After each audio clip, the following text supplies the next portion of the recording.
नमस्कार। हमारी आज की कहानी है ईश्वर की लाठी में आवाज नहीं होती। 65 वर्षीय राम प्रसाद जी, जो कि प्राइवेट नौकरी से निवृत्त हो चुकी है, आज सुबह जब सैर करके घर की ओर लौट रहे थे तो मन में सोचने लगे कि रिटायरमेंट के समय मैं सोचता था कि मैं बंधन से मुक्ति की ओर जा रहा हूँ, लेकिन अब समझ नहीं आता कि इसे जीवन की स्वतंत्रता कहा जाए या जीवन में ही मृत्यु का पूर्वाभ्यास। बड़ा खाली खाली सा लगता है।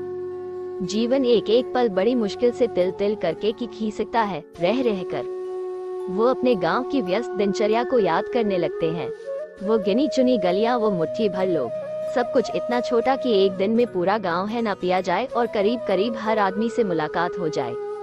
उस समय लगता था जैसे दुनिया मुट्ठी में है। वो छोटी सी दुनिया जैसे से ही हाथ से छूटी कि सब कुछ छूट गया। दरअसल शहर में आने से पहले राम प्रसाद जी अपनी पत्नी सुलोचना और बेटे हरि के साथ गांव में ही रहा करते थे, परंतु अपने बेटे हरि की उच्च शिक्षा के लिए उन्हें गांव से शहर आना पड़ा, जहां उन्होंने अपना मकान खरीद लिया। परंतु शहर आने के 3 वर्ष के बाद ही उनकी पत्नी सुलोचना की हार्ट अटैक से मृत्यु हो गई। उच्च शिक्षा के बाद हरि नौकरी के लिए विदेश चला गया। वो यूनिवर्सिटी में भी उसका एकेडमिक करियर उज्जवल रहा, जिस कारण उसे वही नौकरी भी मिल गई और वहां भारतीय मूल की लड़की श्रेया के साथ शादी रचा ली और वही का होकर रह गया।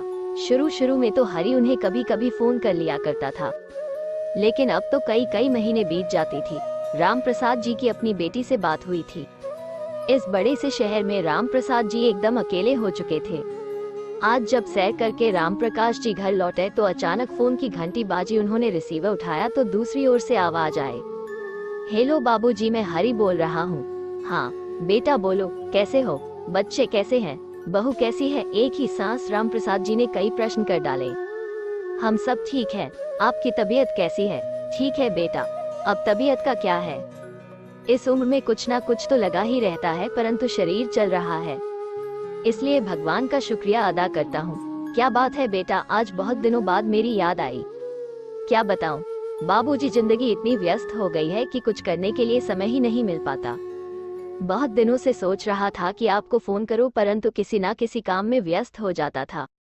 तुमने सच कही बेटा, जैसे जैसे पद बढ़ता जाता है जिम्मेदारियां और भी ज्यादा बढ़ती जाती है। बाबूजी, मैं आपसे एक बात कहना चाहता हूं, कहीं आप बुरा तो नहीं मानेंगे? कहो ना बेटा, बुरा मानने वाली क्या बात है। बाबूजी, मैं सोच रहा था कि आप वहां भारत में बिल्कुल अकेले हैं। अब आपकी तबीयत भी ठीक नहीं रहती और हम लोगों का तो आपको पता ही है कि हमारा कभी कभार ही भारत आना हो पाता है। इसलिए यदि आपको ठीक लगे तो आप हमारे साथ लंदन चले आइए। यहाँ आपके दोनों पोता पोती भी आपका साथ पाकर खुश हो जाएंगे और आपका समय भी सुखपूर्वक कट जाएगा। यहाँ मुझे आपकी चिंता सताती रहती है। यदि आप यहाँ आ जाएंगे तो हम लोग भी आपकी ओर से निश्चिंत हो पाएंगे। अपने बेटे का प्रस्ताव सुनकर यह सोचने लगे कि 5 वर्ष बीत गए। कहीं ऐसा ना हो कि किसी दिन अचानक मेरी आंख बंद हो जाए और मेरा बेटा मेरी अर्थी को कंधा देने भी ना पहुंच पाए हैं। ये सोचते हुए राम प्रसाद जी ने अपने बेटे को अपनी सहमति दे दी।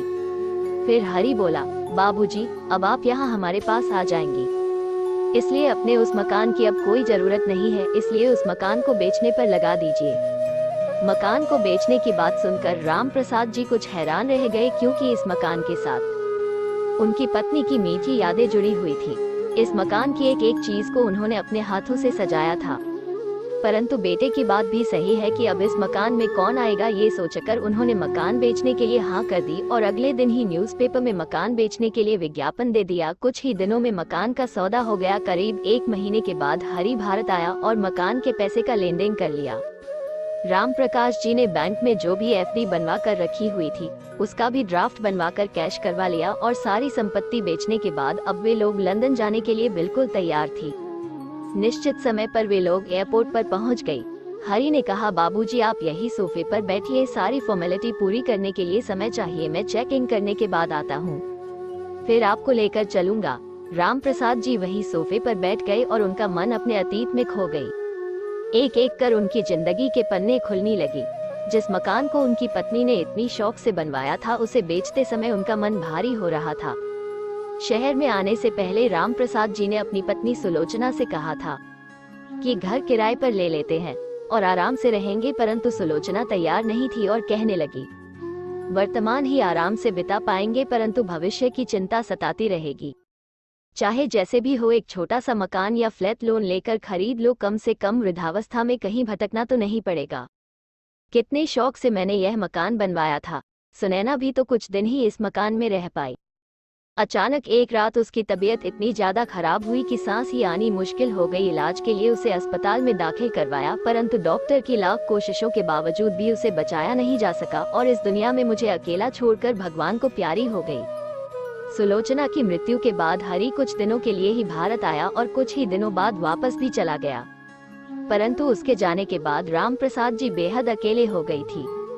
कहीं पर भी उनका मन नहीं लगता था। इस घर में अकेले रहना तो उन्हें ऐसा लगता था कि मानो घर काटने को दौड़ रहा है। राम प्रसाद जी, जिन्होंने कभी घर का काम किया ही नहीं था, अब खुद ही खाना पकाने लगे थे और घर की साफ सफाई करने के लिए एक काम वाली बाई को रख लिया था। अचानक राम प्रसाद जी का ध्यान भंग हुआ। उन्हें लगा कि काफी देर हो चुकी है।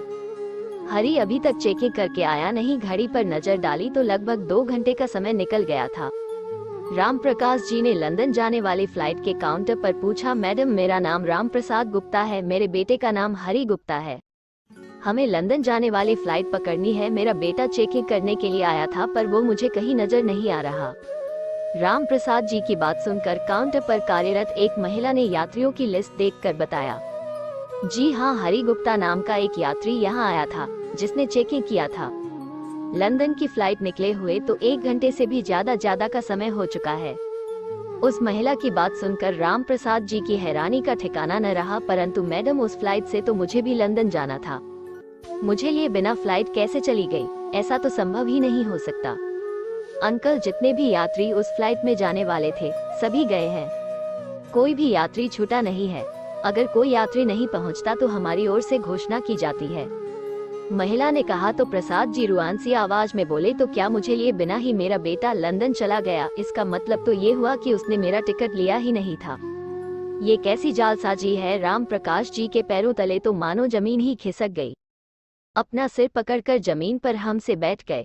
सोचने लगे, क्या मेरा बेटा इतना कठोर हो सकता है, जिसे पढ़ाने लिखाने में हमने जीवन के सुनहरे दिनों को भी पसीने में भिगो दिया।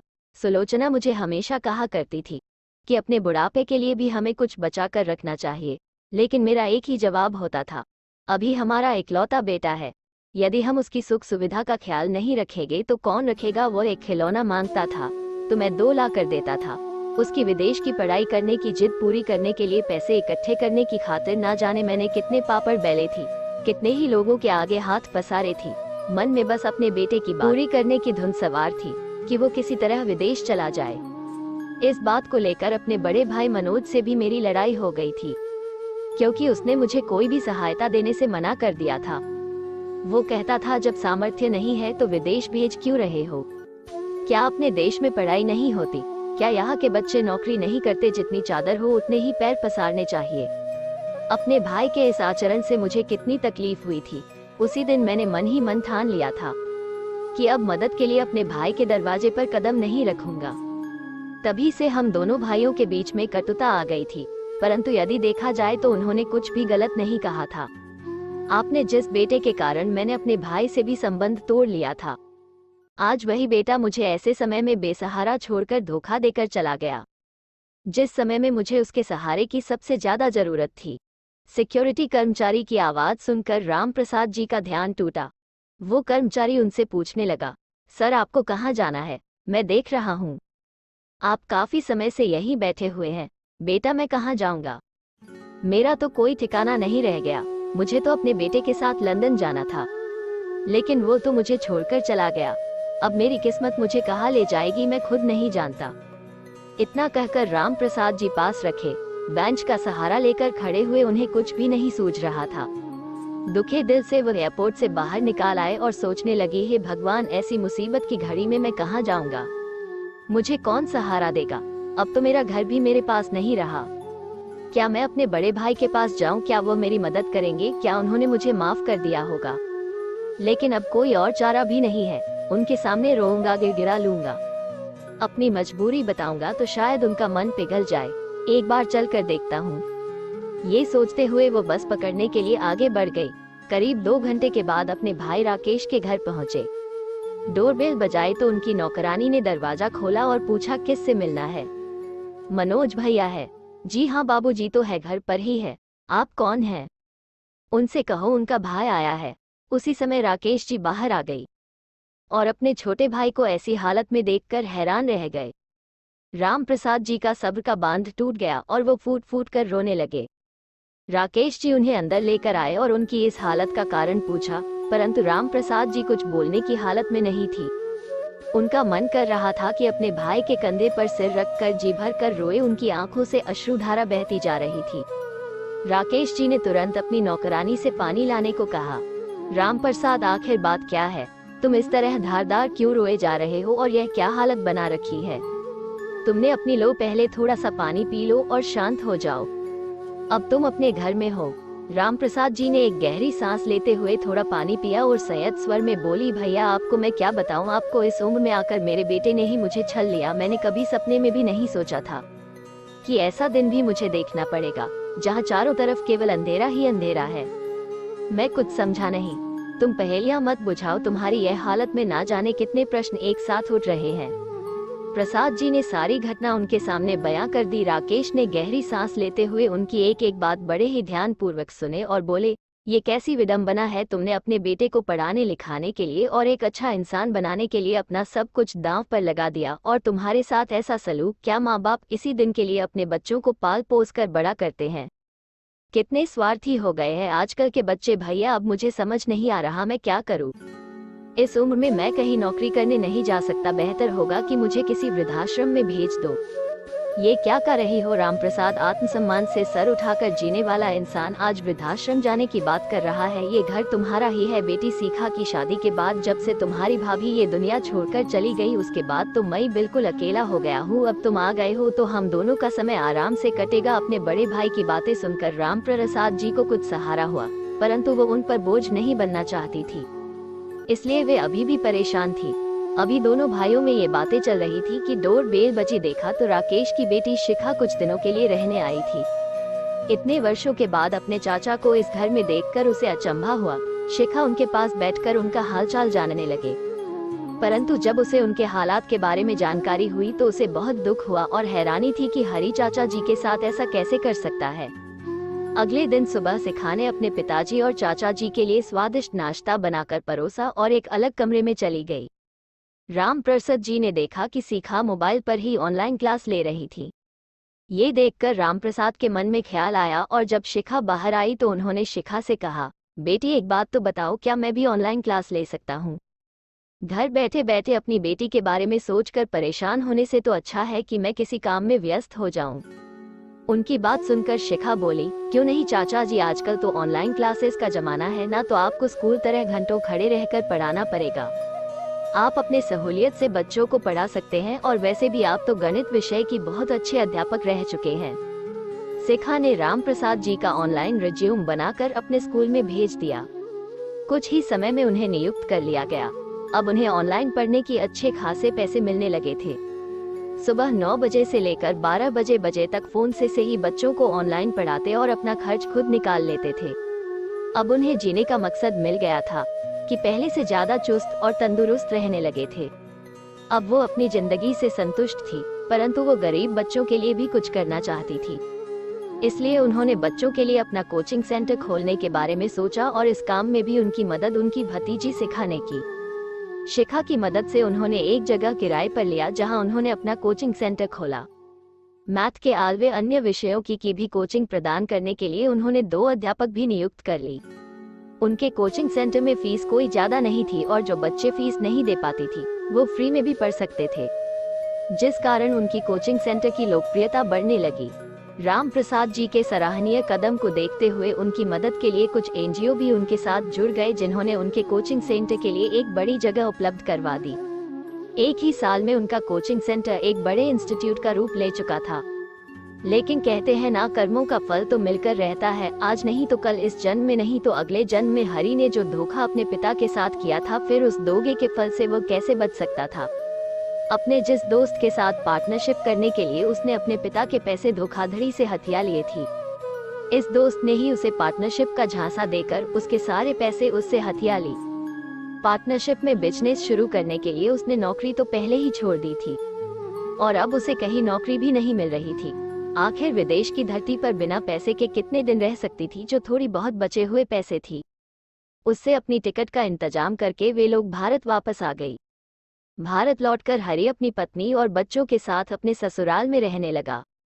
नौकरी ढूंढ रहा था, लेकिन कोई अच्छी नौकरी उसे मिल नहीं रही थी और छोटी नौकरी उसे अपने स्टैंडर्ड की नहीं लगती थी। और ससुराल वाले आखिर बेरोजगार दामाद को कितने दिन इज्जत देते हैं।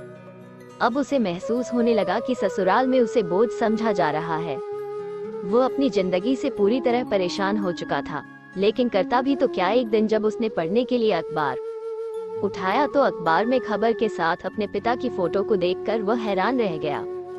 अखबार में लिखा था, और मेहनत करने वाली परेशानियों से नहीं डरते, केवल अपने दम पर मुश्किलों को दूर करने की कोशिश करते हैं। मेहनत करके अपने आप को फिर से आत्मनिर्भर बनाने की एक मिसाल है श्री राम प्रसाद गुप्ता जी, जिन्होंने 65 वर्ष की उम्र में अपने अंदर के शिक्षक को पुनर्जीवित किया और आज के बुजुर्गों के लिए प्रेरणा की एक मिसाल कायम की। वे उन महान शिक्षकों में से एक हैं जिन्होंने गरीब बच्चों को मुफ्त में पढ़ाने का जिम्मा उठाया और उनकी इस सराहनीय कार्य को देखते हुए सरकार की तरफ से उन्हें इनाम दिया जाने वाला है। यह खबर पढ़ के हरि अपनी आंखों पर विश्वास नहीं हुआ। वह हैरान था कि अपने जिस पिता को वह दर दर की ठोकरें खाने के लिए छोड़ कर गया था, आज वह अपने दम पर इतना बड़ा पुरस्कार प्राप्त करने जा रहे हैं। अखबार में छपी खबर के साथ उनके कोचिंग सेंटर का नाम और पता भी लिखा था। हरि मदद मांगने के लिए अपनी पत्नी के साथ तुरंत अपने पिता से मिलने दौड़ा चला आया। पहुंचकर देखा तो उस जगह पर एक बहुत बड़ा इंस्टीट्यूट बना हुआ था।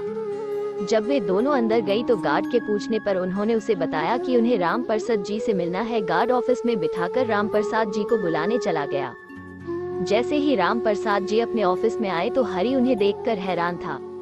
उसके पिता, जिनके चेहरे से कभी लाचारी और बेबसी झलकती थी, उनके चेहरे पर आत्मविश्वास की चमक थी और आते ही वह उनके पैरों में गिरकर रोने लगा। राम प्रसाद जी अपने बेटे हरि को अपने पैरों में अचानक देखकर हैरान रह गए। तभी हरि बोला, पिताजी मुझे माफ कर दीजिए, मुझसे बहुत बड़ी गलती हो गई। मैंने धोखे से आपका घर बेचकर आपको अकेला छोड़ दिया और चला गया, लेकिन उसकी सजा मुझे ईश्वर ने दे दी है। मेरे साथ भी बहुत बड़ा धोखा हो गया है। अब मुझे आपका ही सहारा है। अपने बेटे की बात सुनकर राम प्रसाद बोले, बेटा शायद तुम भूल गए थे कि ईश्वर की लाठी में आवाज नहीं होती, लेकिन जब पड़ती है तो इंसान कहीं का नहीं रहता। और जहाँ तक बात रही मेरे माफ करने की, तो जो तुम लोगों ने मेरे साथ किया है उसके लिए मैं तुम्हें कभी माफ नहीं कर सकता। तुमने एक बूढ़े पिता के विश्वास को तोड़ा है। मुझे यहाँ अकेला मरने के लिए छोड़कर जाने से पहले तुमने मेरे बारे में एक बार भी नहीं सोचा। अरे कम से कम इतना तो सोचते कि तुम्हारा बूढ़ा पिता कहाँ रहेगा, क्या खाएगा। एक तरफ तुम हो और एक तरफ मनोज भैया की बेटी शिखा है, जो शादीशुदा होते हुए भी अपने पिता का अच्छे से ख्याल रखती है और अपना ससुराल भी संभालती है। अभी उनकी बहू बनावटी आंसू निकालते हुए बोली, पिताजी अब जो हो गया सो हो गया, उसे तो बदला नहीं जा सकता। लेकिन आप नहीं जानते हम कितनी बड़ी मुसीबत से गुजर रहे हैं। एक एक पैसे के लिए हम लोग तरस गए हैं। अब बच्चों की पढ़ाई का खर्चा भी है। पिताजी अगर आप हमारी कुछ मदद कर दे तो हरि ने कहा। तो राम प्रसाद जी ने स्पष्ट रूप से कह दिया, एक बार मैं तुमसे धोखा खा चुका हूँ, इससे ज्यादा धोखा खाने की शक्ति मेरे पास नहीं है। तुम्हें जो करना है वो करो, लेकिन मैं जो भी पैसा मैं कमाता हूँ अपने दम पर कमाता हूँ। उस पैसे में से एक फूटी कौड़ी भी मेरे पास तुम्हारे लिए नहीं है। यदि मैं बुढ़ापे में इतना सब कुछ हासिल कर सकता हूँ तो तुम्हारी तो अभी उम्र है। खुद से पैसा कमाओ और अपनी जिंदगी कैसे जीनी है वो खुद देख। लेकिन मुझसे उम्मीद लगाकर मेरे पास फिर कभी वापस मत आना। मेरी क्लास लेने का समय हो रहा है, मैं जाता हूँ। दोनों बेटा बहू अपने पिता को हैरानी से देखने लगे। दोनों कुछ और बोलती उससे पहले ही राम प्रसाद जी उठकर अपने क्लास लेने के लिए चले गए। बेटा और बहू दोनों मुंह लटका कर वापस आ गई। उनके पास पछताने के अलावा और कोई रास्ता नहीं बचा था। दोस्तों, यह कहानी आपको कैसी लगी? लाइक और कमेंट करके जरूर बताएं और चैनल को सब्सक्राइब करना बिल्कुल ना भूलें। मिलते हैं एक नई कहानी के साथ। बहुत बहुत धन्यवाद।